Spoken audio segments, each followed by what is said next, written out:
सुप्रभात प्यारे बच्चों। आज हम जिस पाठ का अध्ययन करने जा रहे हैं उसका नाम है दिए जल उठे। यह पाठ मधुकर उपाध्याय द्वारा लिखित है। बच्चों, आप सब जानते हैं कि जब हमारा देश गुलाम था, जब हमारा देश अंग्रेज़ों का गुलाम था, तो उस समय हमारे देश के स्वतंत्रता सेनानियों ने अनेक आंदोलन किए। देश को आज़ाद करवाने के लिए, लोगों को जागरूक करने के लिए, ताकि लोग जागरूक हों और अंग्रेज़ों को भारत से बाहर खदेड़ने में सक्षम हो पाए।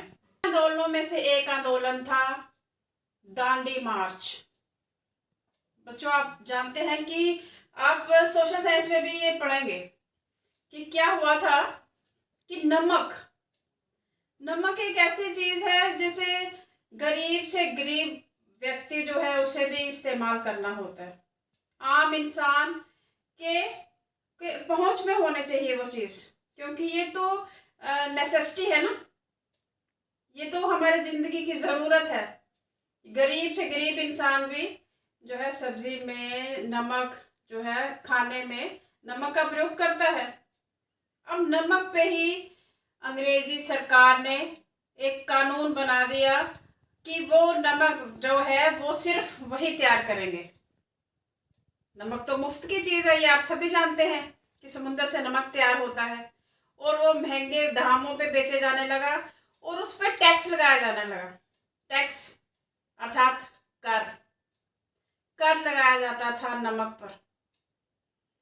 तो गांधी जी और हमारे दूसरे स्वतंत्रता सेनानी हैं जैसे मदन मोहन मालवीय, जैसे वल्लभ भाई पटेल, मोहम्मद अली जिन्ना, ये लोग सोचने लगे कि आखिर जो मुफ्त की चीज है, जो सभी की जरूरत की चीज है, उस पर क्यों कर दें हम उस ऊंचे दामों पे वो बिक रहा है, क्यों उस पर कर क्यों लगाया जा रहा है? ये तो आम इंसान के लिए भी बड़ी जो है बड़ी कठिन हो गया है उसके लिए भी खरीदना। तब उन्होंने लोगों को जागरूक किया कि हम एक आंदोलन करेंगे, हम एक यात्रा करेंगे, दांडी यात्रा।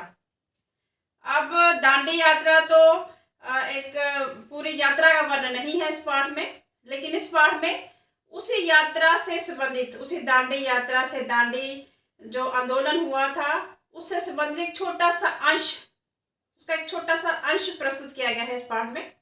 उसी का उल्लेख हम करेंगे। हुआ क्या था? ये तैयारी चल रही थी दांडी यात्रा की, ठीक है, तैयारी चल रही थी दांडी यात्रा की। तो उसी दौरान जो वल्लभ भाई पटेल हैं, उन्होंने क्या किया, लोगों से मिले। उसी तैयारी के दौरान लोगों से मिलकर उन्होंने लोगों से बात करनी चाहिए। लोगों ने वो भाषण देना ही नहीं चाहते थे, फिर भी लोगों ने उनसे आग्रह किया कि वल्लभ भाई पटेल जी, आप कुछ शब्द बोलिए, आप हमें संबोधित कीजिए जनता को। लेकिन वल्लभ भाई पटेल ने भी कुछ कहा भी नहीं। उसी समय अभी बिल्कुल शुरुआत ही की उन्होंने, जैसे हम कहते हैं ना भाइयों बहनों या भारतवासियों, बस अभी इतना ही उन्होंने कहा, शुरुआत ही की उन्होंने कि क्या आप इस आंदोलन के लिए तैयार हो? तो स्थानीय कलेक्टर थे जो शिल्डी ने उन्हें गिरफ्तार करवा लिया। जानते हो क्यों? क्योंकि अहमदाबाद में भी एक ये जो शिल्डी कलेक्टर थे, पहले अहमदाबाद में थे। वहां पे भी एक आंदोलन के दौरान उन्होंने वहां पे भी गए थे वो, लेकिन जो वल्लभ भाई पटेल थे उनकी बहुत दहशत थी। अहमदाबाद से उन्होंने शिल्डी को भगा दिया था। अब शिल्डी को मौका मिल गया था। शिल्डी ने सोचा कि ये सबसे अच्छा मौका है, मुझे वल्लभ भाई पटेल को गिरफ्तार कर लेना चाहिए। उन्होंने आदेश दिया अपने सिपाहियों को कि वल्लभ भाई पटेल को गिरफ्तार कर लो, क्योंकि ये भाषण दे रहा है, ये कानून के विरुद्ध है। ऐसा कह के उन्होंने गिरफ्तार करवा लिया। स्थानीय कलेक्टर के आदेश पर उनको गिरफ्तार किया गया। अब उन्हें जब न्यायालय पहुंचाया गया तो जज ने क्या किया, जज को तो पता था कि ये तो कोई कसूर ही नहीं है, लेकिन जज कैसे सजा दे देता। जज को तो लिखना पड़ता ना कि इस धारा के तहत इसे सजा सुनाई जा रही है। तो इसके लिए जज ने 8 लाइन का फैसला लिखने के लिए 1.5 घंटा लगा दिया। 1.5 घंटा इसलिए लगाया क्योंकि झूठा फैसला तैयार करना था, उसे झूठा फैसला बनाना था कि इनको इस धारा के तहत इस जुर्म के लिए इन्हें गिरफ्तार किया गया। जब झूठा फैसला बनाना था इसीलिए उन्हें 8 लाइन के फैसले को लिखने में 1.5 घंटा लग गया। उन्हें क्या सजा सुनाई गई, 500 रुपया जुर्माना और 3 महीने की सजा। 500 रुपया जुर्माना और 3 महीने की सजा दी गई सरदार वल्लभ भाई पटेल जी को। लेकिन उन्होंने अपना जुर्म स्वीकार कर लिया क्योंकि उन्हें पता था कि हमारी तो यहाँ पे एक नहीं चलने वाली, क्योंकि ये ब्रिटिश सरकार जो है हम भारतवासियों का, स्वतंत्रता सेनानियों का सुनती ही कहा थी। इसलिए उन्होंने चुपचाप ये फैसला स्वीकार कर लिया और उन्हें जेल ले जाया गया। जेल ले जाना कहाँ थी, बोरसद से साबरमती जेल। ये जो न्यायालय था जो वो था बोरसद में, अब इन्हें जाना था बोरसद से साबरमती जेल, क्योंकि अब जेल भी हुई थी ना, 3 महीने की जेल भी हुई थी उनको, तो अब जेल जाना था साबरमती जेल। तो साबरमती जेल जो है वो साबरमती आश्रम जो है उस जेल के रास्ते में था। अब ये खबर जब सभी को पता चली और भी स्वतंत्रता सेनानियों को पता चली ये खबर कि जो वल्लभ भाई पटेल है उनका तो कोई कसूर नहीं था, फिर भी उन्हें सजा सुनाई गई है, 3 महीने की सजा और 500 रुपया जुर्माना। बहुत दुख हुआ उन लोगों को। गांधी जी बहुत निराश हुए ये सुनकर। मदन मोहन मालवीय जी, उन्होंने कहा कि ये क्यों कर रही है ब्रिटिश सरकार ऐसा, कोई कसूर नहीं है उनका, कोई केस नहीं चल रहा था उनपे, कोई मुकदमा नहीं चल रहा था, फिर किस तहत सरकार ने उन्हें। मोहम्मद अली जिन्ना ने भी इसका विरोध किया। मोहम्मद अली जिन्ना ने कहा कि ये तो अभिव्यक्ति पर रोक है, हम क्या अपने भावों को भी अभिव्यक्त नहीं कर सकते, इतनी बुरे दिन आ गए हैं क्या। तो इस तरह बहुत से स्वतंत्रता सेनानियों ने विरोध तो किया, परंतु सुनता कौन था, ब्रिटिश सरकार सुनने वाली कहाँ थी। अब बोरसद से साबरमती उनको लेके जा रहे थे सिपाही, किन्हें, वल्लभ भाई पटेल जी को। रास्ते में साबरमती आश्रम था जहाँ पे गांधी जी ठहरे हुए थे। ये गुजरात में है बच्चों, रास भी गुजरात में ही है और ये साबरमती आश्रम जो है ये भी गुजरात में है। अब बोरसद से जा रहे थे साबरमती जेल में और रास्ते में था साबरमती आश्रम। अब जब सिपाही उनको लेके जा रहे थे जेल की तरफ तो रास्ते में साबरमती आश्रम में थोड़ी देर के लिए वो रुके। लगता तो नहीं था रुकेंगे, लेकिन शायद वल्लभ भाई पटेल जी की दहशत थी, कुछ रोब था कि उन्होंने वहां पे थोड़ी देर के लिए गाड़ी रोकी। वहां पे गांधी जी मिले उनसे, और भी अन्य जो सत्याग्रही थे उनसे भी मुलाकात हुई। तो गांधी जी ने, जो वल्लभ भाई पटेल है, उन्होंने गांधी जी से कहा मैं चलता हूं, अब आपकी बारी है। जानते हो इसका क्या अर्थ है, मैं चलता हूं अब आपकी बारी है, अर्थात मुझे तो ये लोग जेल लेके जा रहे हैं, आपको भी ले जा सकते हैं, ठीक है, आप लोग पहले से तैयार रहना। अर्थात उनका कहने का मतलब था कि अगर आपको गिरफ्तार कर लेते हैं गांधी जी तो और किसी को तैयार रखना। ये विद्रोह जो है, ये आंदोलन जो है रुकना नहीं चाहिए। फिर गांधी जी ने क्या किया था कि गांधी जी ने अब्बास तेजबी को तैयार रखा था। उन्होंने कहा था कि मुझे भी गिरफ्तार किया जा सकता है, अब्बास तेजबी जो है वो नेतृत्व करेगा, ठीक है, बाकी जो अब लीडरशिप वो करेगा अगर मुझे भी गिरफ्तार कर लिया जाता है। वल्लभ भाई पटेल जी ये भी कहना चाहते थे इस पंक्ति के माध्यम से कि मैं चलता हूं अब आपकी बारी है, कि भाई ये विद्रोह रुकना नहीं चाहिए, ये चलते रहना चाहिए। फिर अब उन्होंने, गांधी जी ने अब्बास तेजबी जी को कहा कि आप तैयार रहना अगर मुझे गिरफ्तार कर लिया जाता है तो। फिर अब राज में दरबार समुदाय के लोगों द्वारा भव्य स्वागत हुआ गांधी जी का। गांधी जी ने अब यात्रा शुरू कर दी। एक बहुत अच्छा स्वागत किया दरबार समुदाय के लोगों द्वारा। बच्चों, दरबार समुदाय के लोग, ये भी एक कम्युनिटी थी। ये ऐसे लोग थे जो जमींदार थे, बहुत पैसे वाले लोग थे, बहुत ऐशो आराम का जीवन व्यतीत करते थे, परंतु देश की रक्षा के लिए, देश के लिए वो लोग त्याग और बलिदान का जीवन व्यतीत कर रहे थे। वो लोग भी आगे इस आंदोलन में शामिल हो गए। जमीनों पे सो रहे थे, नंगे पांव चल रहे थे, पैदल चल रहे थे, परंतु वो लोग इनका साथ दे रहे थे। तो गांधी जी ने उनका बहुत प्रशंसा की। लोगों के सामने जब उन्होंने भाषण दिया तो उन्होंने कहा कि त्याग और बलिदान जो है दरबार समुदाय के लोगों से सीखिए। ये लोग जो है अच्छे परिवारों से हैं, जमींदार परिवारों से हैं, परंतु यहाँ पे त्याग और बलिदान का जीवन व्यतीत कर रहे हैं। वल्लभ भाई पटेल ने भी त्याग किया देश के लिए, जेल गए, लेकिन बहुत से हमारे देशवासी हैं जिन्होंने जान भी, प्राण भी न्यौछावर कर दिए हैं। और आप लोगों को भी तैयार रहना है, आप लोगों ने भी रुकना नहीं है। आप लोग जो हैं, आप अंग्रेजों की नौकरी छोड़ दीजिए, इस्तीफा दे दीजिए। आप लोग क्यों अंग्रेजों की नौकरियां कर रहे हैं? इस तरह उन्होंने देशवासियों को संबोधित करते हुए, उन्हें प्रेरित करते हुए कहा कि ये जो अंग्रेज हैं ये हमारी जान के दुश्मन हैं, हमें लूट रहे हैं ये लोग, तो आप इनकी नौकरियां मत कीजिए।